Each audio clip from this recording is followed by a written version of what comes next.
Self-help gurus benefit from you being disordered and insecure in the same way that makeup companies benefit from your skin being bad.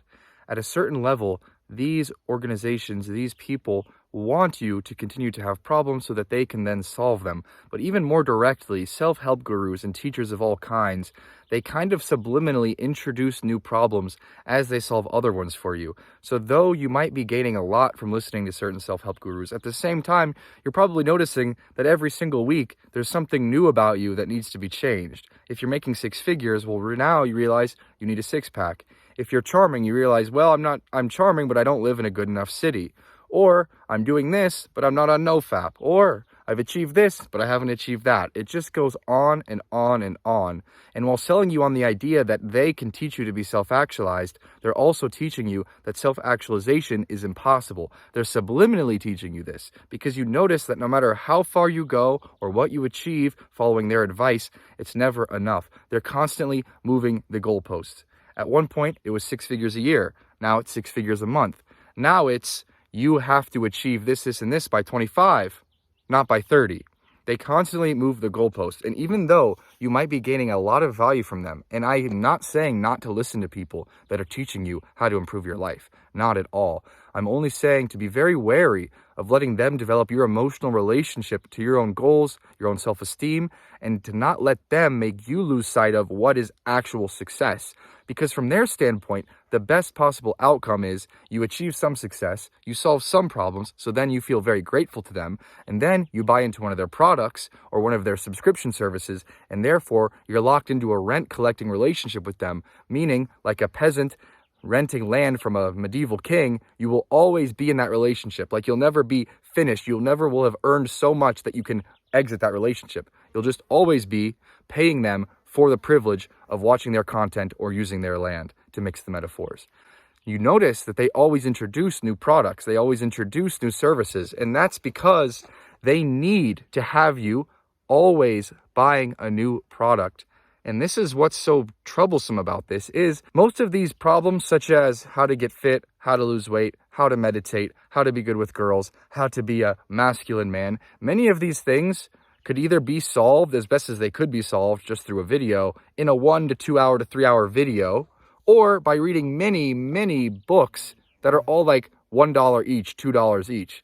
But what they want is not for your problem to be completely solved. They want it to be kind of solved and for you to continue to have a parasocial relation with them and keep watching their videos as you go through their funnel from watching the videos to joining the course to buying the product and on and on and on. And that's why you might feel that there's something a bit slimy about someone who's set out to teach you something, then looking at how can I squeeze as much money from my customers as possible, as if you're in the business of helping people, of say teaching young men how to lead better lives, if you then move your own goalpost to, my business isn't successful based on how many young men I help, but by how much money I make monthly, well then you start making decisions optimizing for that second thing, and the results for the young men suffer. And you end up with an audience who feels less complete, less self-actualized, and just in general, more confused. And that's the problem also when these teachers, which is natural, like any human being does, change their beliefs rapidly.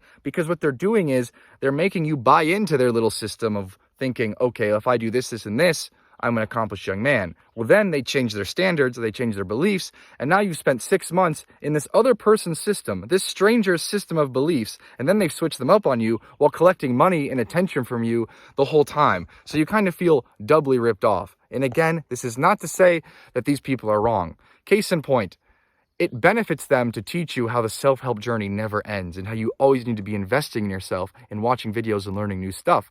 Because if you're doing that, if you're buying courses, well, then you're giving them money and keeping the self-help industry alive. But at the same time, the idea that the self-help journey is never really ending is completely true. Like, who can say that you're completely self-actualized? Who can say that your earning potential is maxed out? Who can say that you couldn't go farther on your spiritual journey towards mental clarity and towards physical health? So it's true, but that truth is also being weaponized to make certain people money. That's only natural. People are in this to make money. It's hard to make videos. It's hard to be a celebrity. It's hard to put this much effort in. People don't expose themselves to this kind of attention for no benefit. It's all totally normal. All that you need to think about is, what does this person stand to gain from my attention?